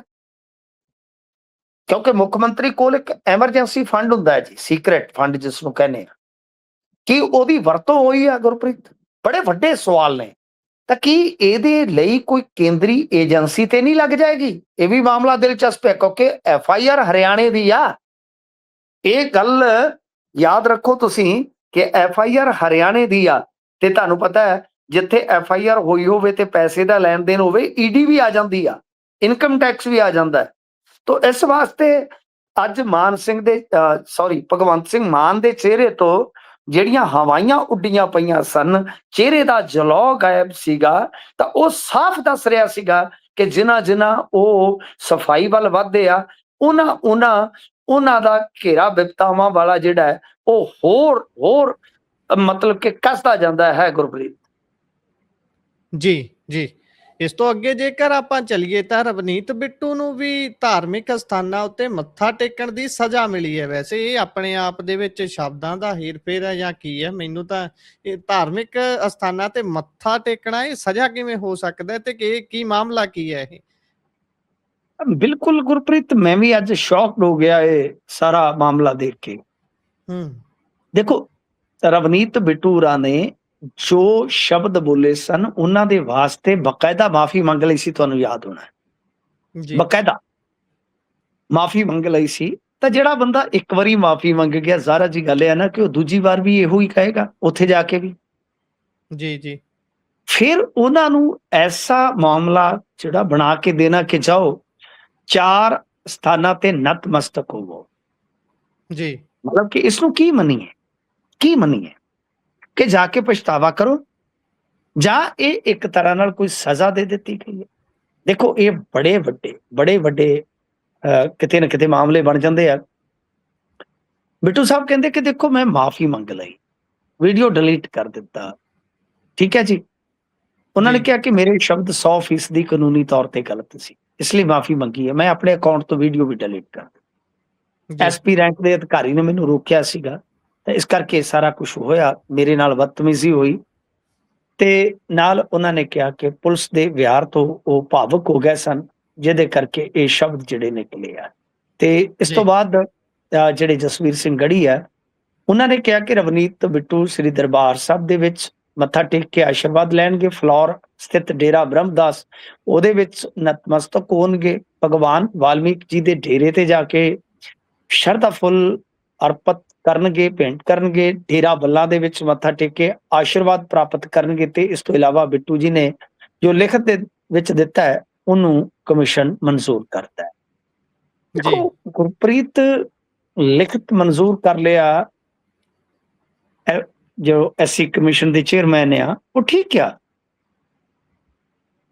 ਪਰ ਧਾਰਮਿਕ ਸਥਾਨਾਂ ਤੇ ਭਾਵੇਂ ਉਹਨਾਂ ਨੇ ਨਤਮਸਤਕ ਹੋਣ ਦਾ ਕਿਹਾ, ਕੋਈ ਸਜ਼ਾ ਦਾ ਸ਼ਬਦ ਤੇ ਨਹੀਂ ਇਸਤੇਮਾਲ ਹੋਇਆ ਇਹਦੇ ਚ ਜੀ। ਪਰ ਮੈਨੂੰ ਜਿੰਨੀ ਕੁ ਜਾਣਕਾਰੀ ਆ, ਕਨਸਟੀਟਿਊਸ਼ਨਲ ਬਾਡੀ ਅਜਿਹਾ ਨਹੀਂ ਕਰ ਸਕਦੀ ਜੀ, ਨਹੀਂ ਕਰ ਸਕਦੀ ਸੰਵਿਧਾਨਕ ਤੌਰ ਤੇ। ਨਾ ਹੀ ਕਨਸਟੀਟਿਊਸ਼ਨਲ ਬਾਡੀ ਕਿਸੇ ਦਾ ਬਾਈਕਾਟ ਕਰ ਸਕਦੀ ਹੈ, ਨਾ ਕੁਝ। ਇਵਨ ਦੈਟ ਕਿ ਤੁਹਾਨੂੰ ਯਾਦ ਹੋਣਾ ਹੈ, ਨਹੀਂ ਤੇ ਮੈਂ ਤੁਹਾਨੂੰ ਦੱਸ ਦੇਣਾ ਕਿ ਜਦੋਂ ਅਦਾਲਤਾਂ ਜਾਂ ਇਸ ਤਰ੍ਹਾਂ ਦੀਆਂ ਬਾਡੀਜ਼ ਜਿਹੜੀਆਂ ਨੇ ਉਹ ਰਿਕਵਰੀ ਕਰਦੀਆਂ ਨੇ ਜੀ, ਤਾਂ ਉਹਦਾ ਫੰਡ ਜਾਂ ਪੈਸਾ ਜਿਹੜਾ ਹੈ ਨਾ, ਉਹ ਵੀ ਸਰ ਮਤਲਬ ਕਿ ਜੇ ਤੁਸੀਂ ਵੇਖੋਗੇ ਨਾ, ਉਹ ਜਾਂਦਾ ਹੁੰਦਾ ਜਿਵੇਂ PGI ਆ ਮਰੀਜ਼ਾਂ ਦੇ ਇਲਾਜ ਵਾਸਤੇ, ਜਾਂ ਜੀ ਇਹੋ ਜਿਹੀਆਂ ਸੰਸਥਾਵਾਂ 'ਚ, ਸਮਝ ਗਏ ਤੁਸੀਂ, ਜੁਰਮਾਨਾ ਜਿਹੜਾ ਹੁੰਦਾ ਜਾਂ ਰਿਕਵਰੀ ਹੁੰਦੀ ਹੈ ਜੀ, ਉਹ ਵੀ ਕਿਸੇ ਧਾਰਮਿਕ ਸਥਾਨ ਤੇ ਨਹੀਂ ਜਾ ਸਕਦਾ। ਤੇ ਇਹਦੇ ਬਾਰੇ ਜਿਹੜੇ ਮੇਰੇ ਸ਼ੰਕੇ ਸੀ, ਮੈਂ ਪਿਆਰੇ ਲਾਲ ਗਰਗ ਮੇਰੇ ਮਿੱਤਰ ਨੇ, ਹੈਗੇ ਬਜ਼ੁਰਗ ਨੇ, ਬਹੁਤ ਹੀ ਚੱਲਦੀ ਫਿਰਦੀ ਸੰਸਥਾ ਨੇ, ਤੁਹਾਨੂੰ ਪਤਾ ਹੈ, ਉਹ ਖੁਦ ਕਈ ਇਨਕੁਆਰੀਆਂ ਦੇ ਮੈਂਬਰ ਜਾਂ ਚੇਅਰਮੈਨ ਰਹੇ। ਇਨਕੁਆਰੀਆਂ ਦੇ ਨਹੀਂ, ਇਨਕੁਆਰੀ ਟੀਮਾਂ ਬਣ ਜਾਂਦੀਆਂ ਜਾਂ ਕਮੇਟੀਆਂ ਬਣ ਜਾਂਦੀਆਂ ਨੇ, ਤਾਂ ਉਹਨਾਂ ਨੇ ਵੀ ਇਸ ਗੱਲ ਦੇ ਨਾਲ ਅਸਹਿਮਤੀ ਜਤਾਈ। ਉਹਨਾਂ ਨੇ ਮੈਨੂੰ ਕਿਹਾ ਕਿ ਮਿੰਟੂ ਦੋ ਆਪਸ਼ਨ ਹੁੰਦੇ ਆ ਇਹੋ ਜਿਹੀ ਬਾਡੀ ਕੋਲ, ਇੱਕ ਤਰ੍ਹਾਂ ਨਾਲ ਕਹਿ ਲਓ ਕਿ ਜਿਹੜੀ ਸੰਵਿਧਾਨਕ ਦਾਇਰੇ ਦੇ ਵਿੱਚ ਹੈ, ਖੁਦ ਮੁਖਤਿਆਰ ਬਾਡੀ, ਉਹਦੇ ਵਿੱਚ ਕੀ ਹੁੰਦਾ ਹੈ ਕਿ ਉਹ ਕਹਿ ਸਕਦੇ ਆ ਕਿ ਜਾਓ ਐਸਸੀ ਭਾਈਚਾਰੇ ਦੀਆਂ ਭਾਵਨਾਵਾਂ ਨੂੰ ਆਹਤ ਕੀਤਾ ਤੁਸੀਂ, ਉਹਨਾਂ ਦਾ ਇਕੱਠ ਬੁਲਾਓ ਤੇ ਉਸ ਇਕੱਠ ਦੇ ਜੀ ਵਿੱਚ ਮਾਫੀ ਮੰਗ ਲਓ। ਪਰ ਤੁਸੀਂ ਤੇ ਮਾਫੀ ਪ੍ਰਵਾਨ ਕਰ ਲਈ ਉੱਥੇ ਹੀ। ਜੀ ਸੈਕੰਡ ਥਿੰਗ ਇਹ ਹੁੰਦੀ ਹੈ ਕਿ ਤੁਸੀਂ ਮਾਫੀਨਾਮਾ ਅਖਬਾਰ 'ਚ ਛੁਪਾਓ। ਅਜਿਹਾ ਵੀ ਕਰ ਸਕਦਾ ਕੋਈ ਕਮਿਸ਼ਨ ਜਾਂ ਕੋਈ ਬਾਡੀ। ਮੇਰੇ ਖਿਆਲ ਦੇ ਨਾਲ ਮੈਂ ਇਹਦੇ ਵਾਸਤੇ ਗੜੀ ਸਾਹਿਬ ਨੂੰ ਅੱਜ ਤਾਵਨ ਕੀਤਾ ਸੀਗਾ, ਸੰਪਰਕ ਕੀਤਾ ਸੀਗਾ, ਨਹੀਂ ਉਹਨਾਂ ਦਾ ਫੋਨ ਚੱਕ ਹੋਇਆ। ਤੇ ਇਧਰ ਜੇ ਤੁਸੀਂ ਦੇਖੋਗੇ ਰਵਨੀਤ ਬਿੱਟੂ ਨਾਲ ਵੀ ਮੇਰੀ ਗੱਲ ਨਹੀਂ ਹੋ ਸਕੀ, ਲਿਹਾਜ਼ਾ ਮੈਂ ਜਸਵੀਰ ਸਿੰਘ ਗੜੀ ਹੋਰਾਂ ਨੂੰ ਜ਼ਰੂਰ ਪੁੱਛਦਾ ਕਿ ਕੀ ਇਹ ਸੰਵਿਧਾਨ ਦੇ ਵਿੱਚ ਪ੍ਰੋਵੀਜ਼ਨ ਹੈ ਕਿ ਤੁਸੀਂ ਕਿਸੇ ਨੂੰ ਕਹਿ ਸਕੋ ਕਿ ਜਾਓ ਕਿ ਜਾ ਕੇ ਧਾਰਮਿਕ ਸਥਾਨਾਂ ਤੇ ਮੱਥਾ ਟੇਕੋ। ਹਾਲਾਂਕਿ ਗਲਤ ਨਹੀਂ ਹੈ, ਗਲਤ ਨਹੀਂ ਹੈ ਇਹ, ਜਿਵੇਂ ਤੁਸੀਂ ਕਿਹਾ ਕਿ ਇਹ ਕੋਈ ਸਜ਼ਾ ਨਹੀਂ ਹੈ, ਇਹ ਪਛੋਤਾਵਾ ਵਜੋਂ ਉਹਨਾਂ ਨੇ ਸ਼ਾਇਦ ਕਿਹਾ। ਪਰ ਕੀ ਇੱਕ ਸੰਵਿਧਾਨਕ ਬਾਡੀ ਅਜਿਹਾ ਕਰ ਸਕਦੀ ਹੈ? ਇਹਦੇ ਵਿੱਚ ਸੰਵਿਧਾਨਕ ਪ੍ਰਬੰਧ ਕਿੱਥੇ ਆ? ਇਹ ਜ਼ਰੂਰ ਪੁੱਛਣਾ ਚਾਹਾਂਗੇ ਗੜੀ ਸਾਹਿਬ ਨੂੰ ਜਦੋਂ ਵੀ ਉਹਨਾਂ ਦੇ ਨਾਲ ਗੱਲਬਾਤ ਹੋਈ। ਜੀ ਬਿਲਕੁਲ ਬਿਲਕੁਲ। ਇਸ ਤੋਂ ਅੱਗੇ ਵਧੀਏ ਤਾਂ ਡਾਕਟਰ ਗਾਂਧੀ ਹੋਣਾ ਦੀ ਗੱਲ ਕਰਦੇ ਆ। ਉਹਨਾਂ ਨੇ ਪਹਿਲਾਂ ਕੁਝ ਕਿਹਾ ਤੇ ਬਾਅਦ ਦੇ ਵਿੱਚ ਕਰ ਦਿੱਤਾ। ਇਹ ਸੋਹਣਾ ਕੰਮ ਹੈ ਵੈਸੇ ਅੱਜ ਕੱਲ। ਦੇਖੋ ਡਾਕਟਰ ਗਾਂਧੀ ਦੇ ਅੰਦਰ ਦਾ ਇਨਕਲਾਬੀ ਕਾਮਰੇਡ ਪੁਰਾਣਾ ਤੇ ਬਦਲਾਅ ਦਾ ਵੀ ਮੋਢੀ, ਉਹ ਕਦੇ ਕਦੇ ਜਾਗ ਪੈਂਦਾ ਜੀ। ਡਾਕਟਰ ਗਾਂਧੀ ਦੀ ਖਾਸੀਅਤ ਆ, ਇਹ ਵੀ ਮੇਰੇ ਦੋਸਤ ਨੇ ਜੀ, ਇਹ ਮੇਰੇ ਤੋਂ ਬਹੁਤ ਵੱਡੇ ਨੇ ਲੋਕ, ਇਹ ਲੋਕ, ਪਰ ਮੇਰਾ ਦੋਸਤਾਨਾ ਇਹਨਾਂ ਨਾਲ ਅੱਛਾ ਰਿਹਾ ਆਲਵੇਜ਼ ਜੀ। ਤੇ ਗੱਲ ਇਹ ਆ ਕਿ ਸਮਾਜ ਸੇਵੀ ਵੀ ਨੇ, ਬਹੁਤ ਅੱਛੇ ਬੰਦੇ ਨੇ। ਵੈਸੇ ਜੇ ਤੁਸੀਂ ਇਹਨਾਂ ਦੇ ਕੋਲ ਬੈਠੋਗੇ, ਬੜਾ ਗੂੜ ਗਿਆਨ ਹੈ, ਬਹੁਤ ਗੂੜ ਗਿਆਨ ਹੈ। ਪਰ ਉਹ ਕਾਂਗਰਸ ਦੇ ਵਿੱਚ ਜੋ ਚੱਲ ਰਿਹਾ ਉਹ ਆਪਣੀ ਗੱਲ ਤੇ ਉੱਥੇ ਪ੍ਰਗਟਾ ਰਹੇ ਨੇ। ਕੱਲ ਆਪਾਂ ਗੱਲ ਕੀਤੀ ਸੀ ਸ਼ਾਇਦ ਤਿਵਾੜੀ ਸਾਹਿਬ ਦੀ, ਜੀ, ਤੇ ਤਿਵਾੜੀ ਸਾਹਿਬ ਦੇ ਫਾਦਰ ਬਾਰੇ ਵੀ ਮੈਨੂੰ ਆਪਣੀ ਆਡੀਅנס ਦੇ ਵਿੱਚੋਂ ਕਿਸੇ ਨੇ ਲਿਖ ਕੇ ਭੇਜਿਆ, ਬਕਾਇਦਾ ਪਿਛੋਕੜ ਦੱਸਿਆ, ਔਰ ਬੜੇ ਖੂਬਸੂਰਤ ਤਰੀਕੇ ਨਾਲ ਦੱਸਿਆ ਕਿ ਉਹ ਬਹੁਤ ਵਧੀਆ ਵਿਅਕਤੀ ਸਨ। ਤੇ ਜਦੋਂ ਉਹਨਾਂ ਨੂੰ ਮਾਰਿਆ ਗਿਆ ਉਸ ਵੇਲੇ ਸ਼ਾਇਦ ਸੰਤ ਜਰਨੈਲ ਸਿੰਘ ਭਿੰਡਰਾਂ ਵਾਲਿਆਂ ਨੇ ਵੀ ਗੁੱਸਾ ਮਨਾਇਆ ਸੀ ਉਸ ਗੱਲ ਦਾ, ਮਤਲਬ ਕਿ ਇਹੋ ਜਿਹੀ ਸ਼ਖਸੀਅਤ ਸਨ। ਤਾਂ ਖੈਰ ਗੱਲ ਇਹ ਆ ਕਿ ਬਈ ਹੁਣ ਜੇ ਆਪਾਂ ਵੇਖੀਏ, ਡਾਕਟਰ ਗਾਂਧੀ ਨੇ ਕੁਝ ਗਲਤ ਤੇ ਨਹੀਂ ਸੀ ਕਿਹਾ। ਉਹਨਾਂ ਨੇ ਕਿਹਾ ਕਿ ਬਈ ਜਥੇਬੰਦਕ ਢਾਂਚਾ ਜਿਹੜਾ ਹੈ ਉਹਦੇ ਚ ਬਦਲਾ ਕਿਸੇ ਤਾਕਤ ਦੇ ਦਬਾਅ ਕਰਕੇ ਟਾਲਿਆ ਜਾ ਰਿਹਾ, ਜੋ ਕਿ ਗਲਤ ਹੈ ਜੀ। ਫਿਰ ਉਹਨਾਂ ਨੇ, ਯਾਨੀ ਉਹ ਬੋਲੇ ਵੀ ਤੇ ਫਿਰ ਚੁੱਪ ਵੀ ਵੱਟ ਲਈ, ਫਿਰ ਉਹਨਾਂ ਨੇ ਡਿਲੀਟ ਕਰ ਦਿੱਤਾ, ਕਿਉਂਕਿ ਤੁਹਾਡੇ ਕੋਲ ਆਪਸ਼ਨ ਹੁੰਦਾ ਹੈ। ਵੈਸੇ ਜੇ ਤੁਹਾਡੇ ਕੋਲ ਅਧਿਕਾਰ ਹੈ ਵਿਚਾਰਾਂ ਦੇ ਪ੍ਰਗਟਾਵੇ ਦਾ, ਮੈਂ ਆਲਵੇਜ਼ ਕਹਿਣਾ ਕਿ ਕਦੇ ਇਸ ਨੂੰ ਹਾਰ ਵਜੋਂ ਨਾ ਲਾਓ ਕਿਸੇ ਦੇ ਨੂੰ, ਕਿ ਉਹ ਬੰਦਾ ਹਾਰ ਗਿਆ, ਉਹ ਬੰਦਾ ਏਦਾਂ ਹੋ ਗਿਆ, ਉਹਨੂੰ ਨਮੋਸ਼ ਨਾ ਕਰੋ। ਕਿ ਜੇਕਰ ਉਹਨੂੰ ਕੋਈ ਲੱਗਦਾ ਹੈ ਕਿ ਗਲਤ ਹੋ ਰਿਹਾ ਤਾਂ ਉਹਨੇ ਆਪਦੇ ਅਧਿਕਾਰ ਦੀ ਵਰਤੋਂ ਕੀਤੀ ਹੈ ਨਾ, ਤੁਸੀਂ ਆਪਦਾ ਵਿਚਾਰ ਪ੍ਰਗਟਾਇਆ। ਥੱਲੇ ਕਮੈਂਟ ਇਹੋ ਜਿਹੇ ਆਏ ਆ ਕਿ ਜਿਹਦੇ ਨਾਲ ਬੰਦੇ ਨੂੰ ਲੱਗਦਾ ਕਿ ਯਾਰ ਗਲਤ ਹੋ ਗਿਆ, ਤਾਂ ਤੁਹਾਡੇ ਕੋਲ ਹੀ ਅਧਿਕਾਰ ਹੈ, ਤੁਸੀਂ ਉਸ ਚੀਜ਼ ਨੂੰ ਰੇਜ਼ ਕਰ ਦਿਓ, ਰਿਮੂਵ ਕਰ ਦਿਓ, ਡਿਲੀਟ ਕਰ ਦਿਓ। ਮੇਰੇ ਖਿਆਲ ਦੇ ਨਾਲ ਚਲੋ ਉਹਨਾਂ ਨੇ ਆਪਦੇ ਅਧਿਕਾਰ ਦੀ ਵਰਤੋਂ ਪਾਉਣ ਲੱਗਿਆ ਵੀ ਕੀਤਾ, ਪੋਸਟ ਤੇ ਡਿਲੀਟ ਕਰਨ ਲੱਗਿਆ ਵੀ ਕੀਤਾ, ਪਰ ਇਹਦੇ 'ਚ ਝੂਠ ਕੋਈ ਨਹੀਂ ਹੈਗਾ। ਝੂਠ ਹੈ ਤਾਂ ਫਿਰ ਰੱਤੀ ਵੀ ਹੈ ਨਹੀਂ, ਕਿਉਂਕਿ ਉਹ ਕਹਿਣ ਤੋਂ ਗਰੇਜ਼ ਕਰਦੇ ਨੇ, ਉਹ ਮੈਂਬਰ ਪਾਰਲੀਮੈਂਟ ਨੇ। ਉਹ ਤੁਹਾਨੂੰ ਪਤਾ ਹੀ ਆ ਕਿ ਡਾਕਟਰ ਧਰਮਵੀਰ ਗਾਂਧੀ ਜਿਹੜੇ ਆ ਬਈ, ਉਹ ਵੈਸੇ ਵੀ ਵਿਚਾਰਾਂ ਦਾ ਖੁੱਲੇ ਰੂਪ ਦੇ ਵਿੱਚ ਪ੍ਰਗਟਾਵਾ ਕਰਨ ਵਾਲੇ ਸ਼ਖਸ ਨੇ, ਲੋਕਤੰਤਰ ਦੇ ਵਿੱਚ ਵਧੇ ਹੋਏ ਨੇ। ਪਰ ਇੱਕ ਗੱਲ ਜਿਹੜੀ ਹੈ ਨਾ, ਉਹ ਤੇ ਮੰਨਣ ਵਾਲੀ ਹੈ ਗੁਰਪ੍ਰੀਤ, ਕਿ ਤੁਸੀਂ ਮੈਨੂੰ ਦੱਸੋ ਕਿ ਟਾਈਮ ਕਿਹੜਾ ਰਹਿ ਗਿਆ, ਤੇ ਫਿਰ 3-4 ਬੰਦੇ ਆ, 3-4 ਬੰਦਿਆਂ ਤੇ ਹੀ ਸਹਿਮਤੀ ਨਹੀਂ ਬਣ ਰਹੀ। ਤੁਸੀਂ ਮੈਨੂੰ ਦੱਸੋ ਨਾ ਗੁਰਪ੍ਰੀਤ, ਕੋਈ 30-40 ਤੇ ਨਹੀਂ ਨਾ। ਜੀ, ਬੰਦੇ ਤੇ 3-4 ਹੀ ਆ, ਚੰਨੀ ਸਾਹਿਬ, ਵੜਿੰਗ ਸਾਹਿਬ, ਵਿਜੇਂਦਰ ਸਿੰਗਲਾ ਤੇ ਇੱਕ ਅੱਧ ਕੋਈ ਹੋਰ ਲਾ ਲਓ ਬਸ। ਯਾਰ 3-4 ਬੰਦਿਆਂ ਦੀ ਐਡਜਸਟਮੈਂਟ ਨਹੀਂ ਹੋ ਰਹੀ, ਤਾਂ ਇਹ ਤਾਂ ਫਿਰ ਕਿਤੇ ਨਾ ਕਿਤੇ ਅੰਦਰ ਦੇ ਵਿੱਚ ਆਪਾਂ ਨਿਰਾਸ਼ਾ ਤਾਂ ਦੇਖਾਂਗੇ ਨਾ, ਕਿ ਅੰਦਰ ਚ ਨਿਰਾਸ਼ਾ ਹੈ, ਪਾਰਟੀ ਦੇ ਅੰਦਰ ਚ ਨਿਰਾਸ਼ਾ ਹੈ। ਤਾਂ ਆਹੀ ਗੱਲਾਂ ਆਪਾਂ ਵਾਰ-ਵਾਰ ਕਰਦੇ ਵੀ ਆ ਕਿ ਬਈ ਤੁਹਾਡਾ ਕਾਡਰ ਉਡੀਕ ਰਿਹਾ ਹੈ, ਤੁਸੀਂ ਦੱਸੋ ਕੀ ਕਰਨਾ। ਤੇ ਜੇ ਨਹੀਂ ਕਰ ਰਿਹਾ ਤਾਂ ਕਿਤੇ ਨਾ ਕੁਝ ਤੇ ਗਲਤ ਹੈ। ਅਸਲ ਦੇ ਵਿੱਚ ਮੈਂ ਤੁਹਾਨੂੰ ਦੱਸ ਦੇਣਾ, ਜਿਹੜੀ ਗੱਲ ਤੋਂ ਇਹ ਗੁਰੇਜ਼ ਕਰਦੇ ਨੇ, ਕਿ ਜਿਹੜੀ ਧਿਰ ਇਸ ਵੇਲੇ ਪੰਜਾਬ 'ਚ ਪਾਵਰਫੁਲ ਆ, ਧੜਾ ਲਾ ਲਓ, ABC ਜਿਹਨੂੰ ਵੀ ਤੁਸੀਂ ਸਮਝਦੇ ਹੋ, ਉਹਨਾਂ ਦੇ ਜੀ ਕੋਲ ਸਭ ਕੁਛ ਆ। ਜਥੇਬੰਦਕ ਢਾਂਚੇ 'ਚ ਵੀ ਆਪਣੇ ਬੰਦੇ ਆ, ਉੱਤੇ ਵੀ ਕੁਝ ਬੰਦੇ ਉਹਨਾਂ ਦੇ ਬੈਠੇ ਆ ਜਿਹੜੇ ਕਿ ਕੰਨ ਭਰਨ ਤੋਂ ਲੈ ਕੇ ਕਾਗਜ਼ ਤੇ ਕੰਮ ਕਰਨ ਤੱਕ ਇਸ਼ਾਰਿਆਂ ਤੇ ਖੇਡਦੇ ਆ, ਤੇ ਬਦਲੇ ਦੇ ਵਿੱਚ ਉਹਨਾਂ ਦੀ ਸੇਵਾ ਟਹਿਲ ਕਰ ਦਿੱਤੀ ਜਾਂਦੀ ਆ। ਸਮਝ ਗਏ ਤੁਸੀਂ? ਕਹਿਣਾ ਜੀ ਤੇ ਆ ਬਿਲਕੁਲ ਚਾਹੁੰਦੇ ਸਨ, ਹੁਣ ਇਹਨਾਂ ਨੇ ਨਹੀਂ ਕਿਹਾ, ਆਪਾਂ ਥੋੜਾ ਜਿਹਾ ਜ਼ੁਰਤ ਵਾਲਾ ਕੰਮ ਕਰਕੇ ਕਹਿ ਦਿੰਦੇ ਆ ਜੀ, ਹੋਰ ਕੀ ਆ। ਤਾਂ ਉਸੇ ਧੜੇ ਜੀ ਦਾ ਇਹਨਾਂ ਨੇ ਕਹਿ ਲਈਏ ਕਿ ਅਸਿੱਧੇ ਰੂਪ ਦੇ ਵਿੱਚ ਜ਼ਿਕਰ ਕੀਤਾ ਤੇ ਥੋੜਾ ਜਿਹਾ ਪਾਰਟੀ ਦਾ ਫਿਕਰ ਕੀਤਾ, ਪਰ ਮੇਰੇ ਖਿਆਲ ਦੇ ਨਾਲ ਪਾਰਟੀ ਨੂੰ ਖੁਦ ਹੀ ਇਹਨਾਂ ਚੀਜ਼ਾਂ ਦਾ ਫਿਕਰ ਕੋਈ ਨਹੀਂ ਹੈਗਾ। ਜੀ ਬਿਲਕੁਲ। ਇਸ ਤੋਂ ਅੱਗੇ ਰੁਕ ਕਰੀਏ ਤਾਂ ਲੁਧਿਆਣਾ ਨਿਗਮ ਦੀਆਂ ਕਮੇਟੀਆਂ ਦੇ ਵਿੱਚ ਖੂਬ ਭਾਈ ਭਤੀਜਾਵਾਦ ਬੋਲ ਰਿਹਾ ਹੈ। ਵੈਸੇ ਸਾਰੇ ਪਾਸੇ ਇਹੀ ਕੰਮ ਹੈ, ਇੱਥੇ ਥੋੜਾ ਜ਼ਿਆਦਾ ਹੋਵੇਗਾ। ਹਾਂਜੀ, ਨਹੀਂ ਬਿਲਕੁਲ, ਇਸ ਸਰਕਾਰ ਤੋਂ ਬੜੀਆਂ ਉਮੀਦਾਂ ਸਨ ਕਿ ਭਾਈ ਭਤੀਜਾਵਾਦ ਤੇ ਐਟਲੀਸਟ ਘਟੇਗਾ।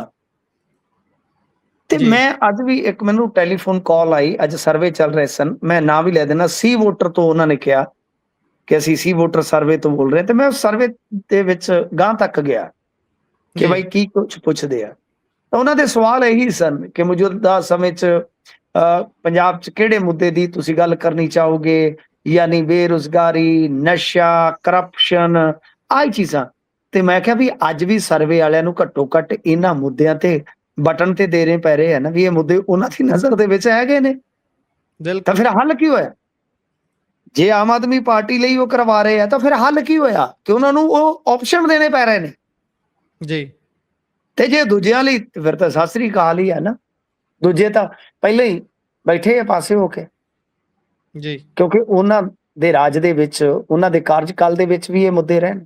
ਤਾਂ ਬਹਰਹਾਲ ਜੇ ਆਪਾਂ ਗੱਲ ਕਰੀਏ ਤਾਂ ਭਾਈ ਭਤੀਜਾਵਾਦ ਵੀ ਪਿਛਲੇ ਸਮੇਂ ਦਾ ਇੱਕ ਬੜਾ ਨਿਸ਼ਾਨੇ ਤੇ ਰਹਿਣ ਵਾਲਾ ਮੁੱਦਾ ਰਿਹਾ ਆਮ ਆਦਮੀ ਪਾਰਟੀ ਦੇ, ਪਰ ਇਹਨਾਂ ਦੀ ਆਪਣੀ ਪਾਰਟੀ 'ਚ ਕੀ ਹੋ ਰਿਹਾ।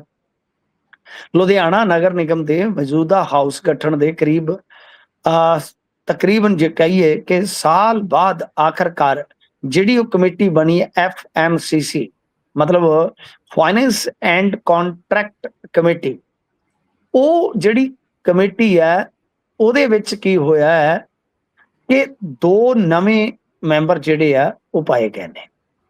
ਠੀਕ ਹੈ ਜੀ, ਜੀ ਮਤਲਬ ਇਹ ਬਹੁਤ ਇੰਟਰਸਟਿੰਗ ਗੱਲ ਹੈ ਕਿ ਇਹਦੇ ਵਿੱਚ MLA ਦਾ ਦਬਦਬਾ ਹੈ, ਬੱਗਾ ਤੇ ਕੁਲਵੰਤ ਦੇ ਬੇਟੇ ਦੀ ਐਂਟਰੀ ਹੋਈ ਹੈ, ਵਿਰੋਧੀਆਂ ਨੂੰ ਬਾਹਰ ਕਰ ਦਿੱਤਾ ਹੈ। ਠੀਕ ਹੈ ਨਾ ਸਰ, ਕਮਾਲ ਹੋ ਗਿਆ ਨਾ, ਕਮਾਲ ਹੋ ਗਿਆ ਕਿ ਤੁਸੀਂ ਅੰਦਾਜ਼ਾ ਲਾ ਲਓ ਕਿ ਚੱਲਦਾ ਕੀ ਹੈ ਕਿ ਜੀ ਆਪਣੇ ਹੀ ਬੰਦੇ ਜਿਵੇਂ ਕਾਂਗਰਸ ਦੇ ਮੇਅਰ ਸੀ ਬਲਕਾਰ ਸਿੰਘ ਸੰਧੂ, ਉਹਨਾਂ ਨੇ ਮੈਂਬਰ ਹੀ ਨਹੀਂ ਬਣਾਏ ਸੀਗੇ। ਤਾਂ ਇਹ ਵੀ ਇੱਕ ਫੈਕਟ ਹੈ। ਅਕਾਲੀ ਦਲ ਦੇ ਮੇਅਰ ਨੇ ਬਣਵਾਈ ਸੀ ਵੈਸੇ ਇਹ ਪੂਰੀ ਜਿਹੜੀ ਕਹਿ ਲਓ ਕਮੇਟੀ ਹੈ। ਤਾਂ ਖੈਰ ਵਿੱਤ ਪਾਵਰ ਬਹੁਤ ਹੁੰਦੀ ਹੈ, ਟੈਂਡਰ ਫਾਈਨਲ ਕਰਨਾ ਹੁੰਦਾ ਹੈ, ਬਜਟ ਦੀ ਕੀ ਹੱਦ ਹੋਏਗੀ, ਬੜੀਆਂ ਇਹਦੇ ਕੋਲ ਪਾਵਰਾਂ ਹੁੰਦੀਆਂ, ਚੈੱਕ ਐਂਡ ਬੈਲੈਂਸ ਰੱਖਣਾ ਹੁੰਦਾ ਇਹਨੇ, ਯਾਨੀ ਬਹੁਤ ਮਾਲਦਾਰ ਕਮੇਟੀ ਹੈ। ਤੇ ਉਹਦੇ ਵਿੱਚ ਆ ਗਏ ਕੋਈ ਯੁਵਰਾਜ ਸਿੰਘ ਆ ਗਿਆ, ਕੋਈ ਅਮਨ ਬੱਗਾ ਆ ਗਿਆ, ਯਾਨੀ ਵਿਧਾਇਕਾਂ ਦੇ ਹੀ ਆਪਣੇ ਰਿਸ਼ਤੇਦਾਰ ਆ ਗਏ। ਸੋ ਇਹੀ ਕਹਾਣੀ ਆ ਭਾਈ ਭਤੀਜਾਵਾਦ ਦੀ। ਤੇ ਭਾਈ ਭਤੀਜਾਵਾਦ ਤੇ ਮੈਨੂੰ ਯਾਦ ਆ ਸੰਜੇ ਸਿੰਘ ਟੋਟਕਾ ਜੋੜ ਕੇ ਸੁਣਾਉਂਦੇ ਹੁੰਦੇ ਸਨ ਸਟੇਜਾਂ ਤੇ, ਕਿਤੇ ਤੁਹਾਨੂੰ ਮਿਲਣ ਤੇ ਜ਼ਰੂਰ ਉਹਨਾਂ ਨੂੰ ਕਿਹਾ ਸੰਜੇ ਸਿੰਘ ਜੀ ਭਾਈ ਭਤੀਜਾਵਾਦ ਤੇ ਸੁਣਾਓ, ਤੇ ਉਹ ਕਸ਼ਮੀਰ ਤੋਂ ਅਬਦੁੱਲਿਆਂ ਤੇ ਲੱਗਦੇ ਹੁੰਦੇ ਸਨ। ਠੀਕ ਹੈ ਜੀ, ਇੱਥੋਂ ਲੱਗ ਜੀ ਕੇ ਤੇ ਬਾਦਲਾਂ ਤੱਕ, ਫਿਰ ਚੌਟਾਲਿਆਂ ਤੱਕ ਇੱਧਰ ਦੀ ਹੁੰਦੇ ਹੋਏ ਵਾਇਆ ਇਹ ਸਾਰਾ ਗਾਹ ਕੇ ਤੇ ਫਿਰ ਚਲੇ ਜਾਂਦੇ ਸਨ ਤਾਮਿਲਨਾਡੂ ਵਾਲੀ ਸਾਈਡ ਕਰਨ ਨਿਧੀ ਵੱਲ। ਤੋਂ ਕਹਿਣ ਦਾ ਮਤਲਬ ਹੈ ਕਿ ਅੱਜ ਸੰਜੇ ਸਿੰਘ ਨੂੰ ਕਹਾਂਗੇ ਕਿ ਇਸ ਟੋਟਕੇ ਦੇ ਵਿੱਚ ਜਿਹੜੀ ਤੁਹਾਡੀ ਬਿੰਦ ਰੱਖੀ ਹੈ ਵਰਗੀ ਲੰਮੀ ਹੇਕ ਹੁੰਦੀ ਸੀ, ਉਹਦੇ ਵਿੱਚ ਜਰਾ ਹੁਣ ਸਾਹ ਨੂੰ ਹੋਰ ਦਮ ਰੱਖਿਓ, ਕਿਉਂਕਿ ਨਾ ਤੁਹਾਡੇ ਵੀ ਜੁੜ ਜਾਣੇ ਨੇ ਜੋ ਉਹਦੇ ਚ। ਬਿਲਕੁਲ। ਇਸ ਤੋਂ ਅੱਗੇ ਚਲੀਏ ਤਾਂ ਗੁਰਦਾਸਪੁਰ ਦੇ ਵਿੱਚ ਖੂਨੀ ਖੇਡ ਖੇਡੀ ਗਈ ਹੈ ਅੱਜ ਜੀ। ਹਾਂਜੀ ਦੇਖੋ, ਇਹ ਜ਼ਮੀਨ ਦਾ ਇੱਕ ਝਗੜਾ, ਔਰ ਝਗੜੇ ਦੇ ਵਿੱਚ 4 ਮੌਤਾਂ ਸਨ, ਬਹੁਤ ਹੀ ਖੂੰਖਾਰ ਖੇਡ ਹੈ। ਆ ਦੇਖੋ ਸਾਡੇ ਇੱਥੇ ਨਾ ਕਤਲੋ ਗਾਰਤ ਗੁਰਪ੍ਰੀਤ ਹੋ ਹੀ ਬਹੁਤ ਰਹੀ ਹੈ। ਬਿਲਕੁਲ ਤੇ ਇਸ ਘਟਨਾ ਨੇ ਤੇ ਬਿਲਕੁਲ ਜਿੱਦਾਂ ਕਹਿ ਲਈਏ ਨਾ ਕਿ ਸਵਾਲ ਖੜਾ ਕਰ ਦਿੱਤਾ ਕਿ ਅਸੀਂ ਜਾ ਕਿੱਧਰ ਨੂੰ ਰਹੇ ਹਾਂ। ਵੀ ਜੀ ਮਤਲਬ ਕੋਈ ਜ਼ਮੀਨ ਦਾ ਝਗੜਾ ਤਾਂ ਕਤਲੋ ਗਾਰਤ, ਕੋਈ ਪਾਰਕਿੰਗ ਦਾ ਝਗੜਾ ਤਾਂ ਕਤਲੋਗ ਔਰਤ, ਕੋਈ ਮਾੜੀ ਮੋਟੀ ਬੇਵਫਾਈ ਕਰ ਗਿਆ ਤਾਂ ਕਤਲੋਗ ਔਰਤ। ਤਾਂ ਇਹ ਜ਼ਮੀਨ ਦਾ ਇੱਕ ਵਿਵਾਦ ਸੀਗਾ। ਗੁਰਦਾਸਪੁਰ ਤੇ ਬਟਾਲਾ ਦੇ ਵਿੱਚ ਇਹ ਸਾਰਾ ਕੁਝ ਵਾਪਰਿਆ, ਭਾਣਾ ਵਾਪਰਿਆ, ਭਾਣਾ ਵੀ ਨਹੀਂ ਕਹਿ ਸਕਦੇ, ਖੂਨੀ ਮੰਜ਼ਰ ਵਾਪਰਿਆ, ਜਿਹਦੇ ਚ ਚਾਚੀ ਤੇ ਨਾਬਾਲਗ ਚਚੇਰੇ ਭਰਾ ਨੂੰ ਮਾਰਿਆ, ਤੇ ਫਿਰ ਉਸ ਤੋਂ ਬਾਅਦ ਉਹਨੂੰ ਰੋਕਣ ਆਇਆ ਜਿਹੜਾ ਕਾਤਲ ਨੂੰ, ਉਹਦਾ ਇੱਕ ਦੋਸਤ ਫੌਜੀ, ਉਹਨੂੰ ਵੀ ਮਾਰ ਦਿੱਤਾ ਸੂ, ਤੇ ਅੰਤ ਦੇ ਵਿੱਚ ਖੁਦ ਮਾਰ ਕੇ ਗੋਲੀ ਤੇ ਆਪਣੇ ਆਪ ਨੂੰ ਮੁਕਾ ਲਿਆ। ਇਹਨਾਂ ਸਾਰਿਆਂ ਦੀਆਂ ਲਾਸ਼ਾਂ ਘਰ ਦੇ ਅੰਦਰ ਬਾਹਰ, ਤੇ ਜਿਹੜਾ ਦੋਸ਼ੀ ਆ ਉਹਦੀ ਲਾਸ਼ ਜਿਹੜੀ ਆ ਰਸੋਈ ਦੇ ਵਿੱਚ ਪਈ ਮਿਲੀ ਆ। ਹੁਣ ਜਾਂਚ ਪੜਤਾਲ ਜਿਹੜੀ ਆ ਉਹ ਸ਼ੁਰੂ ਹੋਈ ਆ। ਦੱਸਦੇ ਆ ਕਿ ਮਨਜੋਤ ਸਿੰਘ ਆਪਣੇ ਮਾਤਾ ਪਿਤਾ ਦੀ ਮੌਤ ਤੋਂ ਬਾਅਦ ਆਪਣੇ ਹਿੱਸੇ ਦੀ ਜ਼ਮੀਨ ਵੇਚ ਚੁੱਕਿਆ ਸੀ, ਤੇ ਅਕਸਰ ਰਿਸ਼ਤੇਦਾਰ ਨਿਸ਼ਾਨ ਸਿੰਘ ਤੋਂ ਪੈਸਿਆਂ ਦੀ ਮੰਗ ਕਰਕੇ ਝਗੜਦਾ ਸੀਗਾ। ਮੰਗਲਵਾਰ ਨੂੰ ਵੀ ਉਹ ਆਪਦੇ ਸਾਥੀ ਪ੍ਰਗਟ ਦੇ ਨਾਲ ਨਿਸ਼ਾਨ ਸਿੰਘ ਦੇ ਘਰ ਪਹੁੰਚਿਆ ਸੀ, ਜਿੱਥੇ ਉਸਨੇ ਨਿਸ਼ਾਨ ਸਿੰਘ ਦੀ ਪਤਨੀ ਹਰਦੀਪ ਕੌਰ ਤੇ ਬੇਟੇ ਹਰਅਮਰਤ ਸਿੰਘ ਨੂੰ ਗੋਲੀ ਮਾਰੀ ਆ। ਤੇ ਇਸ ਦੌਰਾਨ ਮਨਜੋਤ ਸਿੰਘ ਨੇ ਪ੍ਰਗਟ ਸਿੰਘ ਨੂੰ ਵੀ ਗੋਲੀ ਮਾਰ ਦਿੱਤੀ, ਤੇ ਉਸ ਤੋਂ ਬਾਅਦ ਉਸੇ ਪਿਸਟਲ ਦੇ ਨਾਲ ਖੁਦ ਨੂੰ ਗੋਲੀ ਮਾਰ ਕੇ ਮਰ ਗਿਆ। ਤਾਂ ਤੁਸੀਂ ਇਹ ਦੇਖੋ ਕਿ ਜਿਹੜਾ ਉਹਦਾ ਨਾਲ ਮਿੱਤਰ ਆਇਆ ਉਹਨੂੰ ਵੀ ਮਾਰ ਦਿੱਤਾ ਸੋ। ਆਪਦੀ ਪਹਿਲੀ ਵੇਚ ਚੁੱਕਾ ਹੈ, ਧੱਕੇ ਨਾਲ ਚਾਚੇ ਨਾਲ ਜਾ ਕੇ ਖੈਬੜਨਾ। ਤਾਂ ਮਤਲਬ ਕਿ ਕਿੱਡੀਆਂ ਤਰਾਸਦਿਕ ਕਹਾਣੀਆਂ ਆ ਰਹੀਆਂ ਨੇ ਗੁਰਪ੍ਰੀਤ। ਅਸੀਂ ਮਤਲਬ ਕਿ ਹੋਰ ਹੀ ਖਬਰਾਂ ਚ ਉਲਝੇ ਪਏ ਆ। ਪੰਜਾਬ ਦੇ ਵਿੱਚ ਕਿੱਡੀਆਂ ਵੱਡੀਆਂ ਤਰਾਸਦੀਆਂ ਵਾਪਰ ਰਹੀਆਂ ਨੇ। ਦੇਖੋ ਆ ਧੱਕੇ ਦੇ ਨਾਲ ਹੀ ਤਾਂ ਗੱਲ ਇਹ ਆ ਕਿ ਬਈ ਅਸੀਂ ਤੇ ਇਸ ਮਾਮਲੇ ਦੇ ਵਿੱਚ ਕੀ ਕਹਿ ਸਕਦੇ ਆ, ਨਿਸ਼ਬਦ ਹੋ ਜਾਂਦੇ ਜਦੋਂ ਇਹ ਸਾਰੀਆਂ ਚੀਜ਼ਾਂ ਦੇਖਦੇ ਆ। ਤਾਂ ਜ਼ਮੀਨ ਇੱਥੇ ਹੀ ਰਹਿ ਗਈ, ਸਭ ਝਗੜੇ ਇੱਥੇ ਰਹਿ ਗਏ। ਪਰ ਮੈਨੂੰ ਲੱਗਦਾ ਹੈ ਕਿ ਨੌਜਵਾਨ ਜ਼ਰੂਰ ਬੁਰੀ ਸੰਗਤ ਦਾ ਸ਼ਿਕਾਰ ਹੋਏਗਾ, ਕਿਉਂਕਿ ਜੇ ਰੋਟੀ ਖਾਣੀ ਹੋਵੇ ਨਾ ਬੰਦੇ ਨੇ ਤੇ ਬਿਨਾਂ ਜ਼ਮੀਨ ਤੋਂ ਵੀ ਖਾ ਲੈਂਦਾ ਹੈ। ਜੀ ਬਿਲਕੁਲ। ਇਸ ਤੋਂ ਅੱਗੇ ਚੱਲੀਏ ਤਾਂ ਇੱਕ ਦਿਲ ਦਹਿਲਾ ਦੇਣ ਵਾਲਾ ਮਾਮਲਾ ਸਾਹਮਣੇ ਆਇਆ। ਇੱਕ ਤਿਕੋਣੀ ਪ੍ਰੇਮ ਕਹਾਣੀ ਹੈ ਜਿਹੜੀ ਉਹ ਬਹੁਤ ਚਰਚਾ ਦੇ ਵਿੱਚ ਹੈ। ਕੱਲ ਤੋਂ ਹੀ ਲਗਾਤਾਰ ਮੈਂ ਵੇਖ ਰਿਹਾ ਸ਼ਾਰਟ ਫਾਰਮੈਟ ਦੇ ਵਿੱਚ, ਰੀਲਾਂ ਦੇ ਰੂਪ ਦੇ ਵਿੱਚ ਤਾਂ ਖਾਸੀ ਉਸ ਦੀ ਚਰਚਾ ਚੱਲ ਰਹੀ ਹੈ। ਮਾਮਲਾ ਕੀ ਹੈ ਜੀ ਇਹ ਸਾਰਾ? ਤੁਹਾਨੂੰ ਯਾਦ ਹੋਣਾ ਹੈ ਕਿ ਮੇਘਾਲਿਆ ਦੇ ਵਿੱਚ ਹਨੀਮੂਨ ਤੇ ਗਏ ਇੱਕ ਜੋੜੇ ਚੋਂ ਇੱਕ ਪਤਨੀ ਨੇ ਪਤੀ ਮਾਰਤਾ ਸੀ, ਯਾਦ ਹੈ ਤੁਹਾਨੂੰ? ਤਾਂ ਉਦੋਂ ਪੂਰੇ ਮੁਲਕ ਦੇ ਵਿੱਚ ਉਹ ਸਟੋਰੀ ਜਿਹੜੀ ਹੈ ਉਹ ਬਹੁਤ ਹੀ ਜ਼ਿਆਦਾ ਸੰਵੇਦਨਾ ਦੇ ਨਾਲ ਵੇਖੀ ਗਈ ਸੀ। ਲਗਭਗ ਵੈਸਾ ਹੀ ਆ। ਪੁਣੇ ਦਾ 16 ਸਾਲਾਂ ਦਾ ਚੇਤਨ ਅਗਰਵਾਲ, ਸਰਦਾ ਪੁੱਜਦਾ ਬਿਜ਼ਨਸਮੈਨ ਪਰਿਵਾਰ, ਤੇ ਉਹ ਵੀ ਇਕਲੌਤਾ ਉਹਦਾ ਪਰਿਵਾਰ ਦਾ ਸਫਲ ਕਾਰੋਬਾਰੀ ਪੁੱਤਰ। ਪੁਣੇ ਦੇ ਹੀ ਇੱਕ ਕਹਿ ਲਓ ਕਿ ਜਿਹੜਾ ਆਹ ਹੁੰਦਾ ਨਾ ਕਾਰੋਬਾਰ ਡਰਾਈ ਫਰੂਟਸ ਦਾ, ਇਹਦਾ ਇੱਕ ਬਹੁਤ ਨਾਮੀ ਪਰਿਵਾਰ ਸੀ। ਉਹਦੀ 21 ਸਾਲਾਂ ਦੀ ਕੁੜੀ ਸੀ ਸੀਆ। ਦੋਵਾਂ ਦੀ ਅੰਗੇਜਮੈਂਟ ਹੋ ਜਾਂਦੀ ਹੈ। ਵਿਆਹ ਦੀਆਂ ਤਿਆਰੀਆਂ ਇੰਨੀਆਂ ਜ਼ਬਰਦਸਤ ਚੱਲ ਰਹੀਆਂ ਸੀ ਕਿ 17 ਕਰੋੜ ਚ ਤਾਂ ਪੈਲਸ ਬੁੱਕ ਕੀਤਾ ਗਿਆ। 2 ਜੈਟ ਜਿਹੜੇ ਜਹਾਜ਼ ਹੁੰਦੇ ਨੇ, ਸ਼ਾਇਦ ਚਾਰਟਰ ਜਹਾਜ਼, ਇਹ ਜਿਹੜੇ ਆ ਇਹ ਹਾਇਰ ਕੀਤੇ ਗਏ ਸਨ। ਪਰ ਇਸ ਕਹਾਣੀ ਦੇ ਵਿੱਚ ਇਹ ਸੀ ਕਿ ਉਸ ਮੁੰਡੇ ਤੋਂ ਇਲਾਵਾ, ਮੰਗੇਤਰ ਤੋਂ ਇਲਾਵਾ, ਇੱਕ ਇਸ ਕੁੜੀ ਦਾ ਪ੍ਰੇਮੀ ਸੀ ਚੇਤਨ, ਜਿਹਦੇ ਬਾਰੇ ਪਤਾ ਸੀਗਾ ਉਹ ਮੁੰਡੇ ਨੂੰ, ਮੰਗੇਤਰ ਨੂੰ। ਪਰ ਉਹਦੇ ਕਿਹਾ ਕਿ ਕੋਈ ਗੱਲ ਨਹੀਂ, ਜੇ ਹੈਗਾ ਸੀ ਤਾਂ ਏਦਾਂ ਹੁੰਦਾ ਹੀ ਅੱਜ ਕੱਲ ਮੁੰਡੇ ਕੁੜੀਆਂ ਨੂੰ ਨਾ ਦੱਸ ਦਿੰਦੇ ਆ, ਪਿਆਰ ਸਗੋਂ ਵੱਧ ਜਾਂਦਾ ਕਿ ਕੋਈ ਗੱਲ ਨਹੀਂ, ਤੋ ਕਿਸੇ ਨਾਲ ਸਾਥ ਸੀ, ਪਿਆਰ ਸੀ, ਚਲੋ ਬੀਤ ਗਿਆ ਦੀ ਗੱਲ ਹੋ ਗਈ। ਤਾਂ ਬਾਅਦ ਦੇ ਵਿੱਚ ਹੁਣ ਜਦੋਂ ਕਾਲ ਰਿਕਾਰਡ ਨਿਕਲੀ ਆ ਤਾਂ ਉਹਦੇ ਵਿੱਚ ਤੁਸੀਂ ਵੇਖੋਗੇ 1 ਜਨਵਰੀ ਤੋਂ 14 ਜੂਨ ਦੇ ਵਿਚਕਾਰ ਦੋਵਾਂ ਦਰਮਿਆਨ, ਪ੍ਰੇਮੀ ਤੇ ਕੁੜੀ ਸੀਆ, ਇਹਨਾਂ ਦਰਮਿਆਨ 2004 ਵਾਰੀ ਗੱਲ ਹੋਈ ਤੇ 238 ਘੰਟਿਆਂ ਦੀ ਗੱਲਬਾਤ ਹੋਈ। ਇੱਧਰ ਵਿਚਾਰਾ ਉਹ ਜਿਹੜਾ ਮੰਗੇਤਰ ਸੀ, ਮੁੰਡਾ ਸੀ 21-22 ਸਾਲ, 24 ਸਾਲਾਂ ਦਾ ਹੋਊਗਾ ਵੱਧ ਤੋਂ ਵੱਧ, ਕੇਤਨ, ਉਹ ਵਿਆਹ ਦੇ ਚਾਅ ਚ ਇੰਨਾ ਜ਼ਿਆਦਾ ਵਿਚਾਰਾ ਉੱਡਦਾ ਫਿਰਦਾ ਸੀ, ਇਸ ਕੁੜੀ ਨੂੰ ਇੰਨਾ ਪਿਆਰ ਕਰਦਾ ਸੀ। ਇਹਦਾ ਬਰਥਡੇ ਸੀ ਸ਼ਾਇਦ 18 ਕਿ 19 ਦਾ, ਉਹਨੇ ਮਈ ਚ ਹਰ ਦਿਨ ਇਹਨੂੰ ਮਤਲਬ ਕਿ ਗਿਫਟ ਦੇਣੇ, ਯਾਨੀ ਇੱਕ ਪੂਰਾ ਮਹੀਨਾ ਬਰਥਡੇ ਦੇ ਨਾਮ ਤੇ ਕਰਤਾ ਜੀ। ਇਹਨੇ ਕੀ ਕੀਤਾ ਕਿ ਪਚਲਾ ਕੇ ਸਕੀਮ ਬਣਾ ਕੇ ਆਪਦੇ ਪ੍ਰੇਮੀ ਦੇ ਨਾਲ ਉਹਨੂੰ ਲੋਹਾਗੜ੍ਹ ਕਿਲੇ ਚ ਲਿਆ ਕੇ ਖਾਈ ਚ ਧੱਕਾ ਦੇ ਦਿੱਤਾ ਜੀ, ਮਰ ਗਿਆ ਮੁੰਡਾ। ਤੇ ਫਿਰ ਇਹ ਡਰਾਮਾ ਕਰਦੀ ਰਹੀ, 4 ਦਿਨ ਰੋਂਦੀ ਰਹੀ ਕਿ ਹਵਾ ਆਈ, ਫੋਟੋ ਖਿੱਚਦੇ ਆ, ਇਹ ਥੱਲੇ ਡਿੱਗ ਪਿਆ। ਜਦੋਂ ਮਾਂ ਪਿਓ ਨੂੰ ਸ਼ੱਕ ਹੋਇਆ ਫਿਰ ਫੋਨ ਫਾਨ ਖੰਗਾਲਿਆ ਗਿਆ, ਤੇ ਉਹ ਤੋਂ ਬਾਅਦ ਤੁਹਾਨੂੰ ਪਤਾ ਹੀ ਆ, ਓੜਕ ਸੱਚ ਰਹੀ, ਮਤਲਬ ਕਿ ਓੜਕ ਤੇ ਫਿਰ ਸੱਚ ਜਿਹੜਾ ਉਹਨੇ ਵਧਾਈ ਆ, ਸੱਚ ਸਾਹਮਣੇ ਆ ਗਿਆ। ਇਹਨਾਂ ਦੋਨਾਂ ਦਾ ਖੂਨੀ ਕਾਰਾ ਜਿਹੜਾ ਹੈ ਉਹ ਬਾਹਰ ਆ ਗਿਆ ਤੇ ਹੁਣ ਦੋਨੇ ਇਹ ਅੰਦਰ ਚਲੇ ਜਾਣਗੇ। ਇਸ ਟ੍ਰਾਇੰਗੂਲਰ ਲਵ ਸਟੋਰੀ ਨੇ ਸਾਰਿਆਂ ਨੂੰ ਹਿਲਾ ਕੇ ਰੱਖ ਦਿੱਤਾ ਜੀ। ਬਿਲਕੁਲ ਬਿਲਕੁਲ। ਇਸੇ ਦੇ ਨਾਲ ਪ੍ਰੋਗਰਾਮ ਦਾ ਸਮਾਂ ਇੱਥੇ ਹੀ ਸਮਾਪਤ ਹੁੰਦਾ ਹੈ। ਤੁਸੀਂ ਜੁੜੇ ਜਾਣਕਾਰੀਆਂ ਸਾਂਝੀਆਂ ਕੀਤੀਆਂ, ਬਹੁਤ ਬਹੁਤ ਧੰਨਵਾਦ ਜੀ। No.